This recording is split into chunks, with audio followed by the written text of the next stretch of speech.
Dođi, duše sveti, dođi po moćnom zagovoru bezgriješnog srca Marije, tvoje preljubljene zaručnice.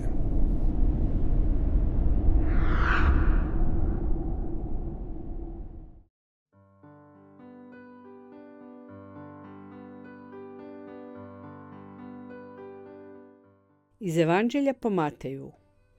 U ono vrijeme Isus uze sa sobom Petra, Jakova i Ivana, brata njegova, te ih povede na goru visoku u osamu i preobrazi se pred njima. I zasja mu lice kao sunce, a haljine mu postadoše bijele kao svjetlost. I gle, ukazaše im se Mojsije i Ilija, te razgovarahu s njime.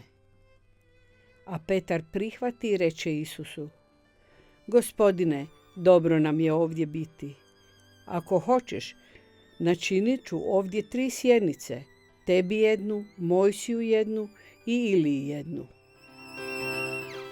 Dok je on još govorio, gle, svjetao ih oblak zasjeni, a glas iz oblaka govoraše: Ovo je sin moj ljubljeni, u njemu mi sva milina, slušajte ga. Čuvši glas, učenici padoše licem na zemlju i silno se prestrašiše. Pristupi k njima Isus, dotakne ih i reče: Ustanite, ne bojte se. Podigoše oči, ali ne vidješe nikoga doli Isusa sama. Dok su silazili s gore, zapovjedi im Isus: Nikomu ne kazujte viđenje dok sin čovječi od mrtvih ne uskrsne.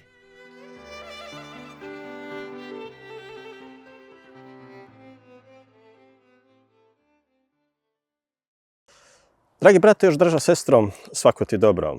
Želim ti obilje radosti na ovoj svetkovini koja svijetli u svakom pogledu.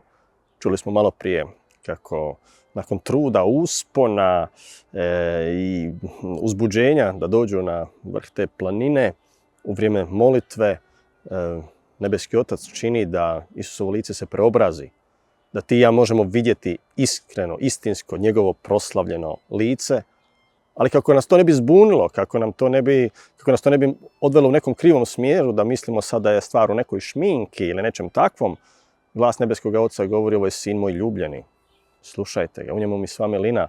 Nešto slično kao što smo čuli i za vrijeme blagdana krštenja Gospodnjega. Nebeski Otac govori: Gledaj, meni se Isus sviđa. I tu dolazim do onoga što je meni osobno kao fratru, moram priznati, najteže ili najzahtjevnije u mome redovničkom svećeničkom životu. Nemojte me krivo shvatiti, ne bih htio nikoga sad povrijediti, ali vidim da se Isusu dolazim uglavnom zbog neke potrebe, zbog neke želje, zbog nekih planova, zbog nekih njegovih ideja, poticaja. I više mi djeluje da je moj odnos s Isusom kao s nekim šefom s kojim dobro surađujem, uglavnom trudim se, možda ne uvijek savršeno, ali on nešto trebam ja, pa ovo ću ti, ovo ću ja, pa neki dogovori, logistika, idi, dođi, vrati, odnesi, ponesi, žrtvuj, blagoslovi i tako dalje. I ugodno i kada je teško. Ali zapravo volio bih, barem to tako sada kažem, da se mogu diviti Isusu kao što mu se Otac divi.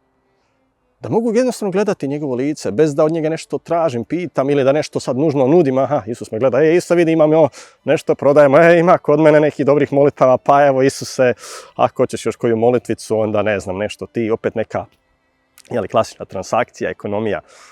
Nego da mogu Isusovo lice gledati, u njemu uživati, radovati se i dopustiti da se odraz njegovog lica vidi i na meni. To želim i tebi, dragi brate, još draža sestro. Evo, znam da nije lako prepoznati lice i Kristovo na meni, na primjer, takvom kakav jesam. Nekad se i ti vjerojatno sam u tome nađeš, ali to je njegovo djelo, to je njegovo milosrđe i nemoj u to nikada sumnjati. Jer od trenutka svetoga krštenja i ti i ja dobili smo ne masku, nego naše lice je postalo Kristovo lice. Zato raduj se, živi tako da svi vide da se Krist raduje u ovome svijetu. Božji blagoslov.